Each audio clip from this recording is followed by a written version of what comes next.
Hello viewers, in this video I'll show you how to fix YouTube search bar big problem or YouTube search bar guilt problem.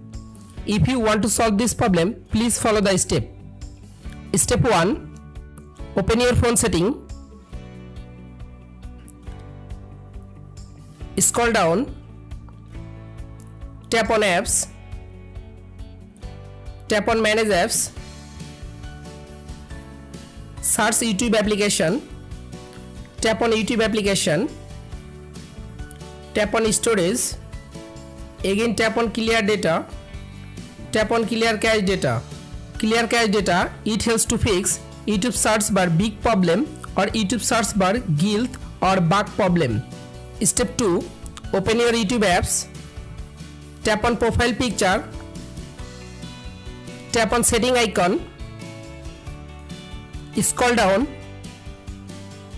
Tap on send and feedback option. Tap on get start. You can briefly explain your problem and send the support team. You can briefly explain your problem, YouTube search bar problem or guilt problem.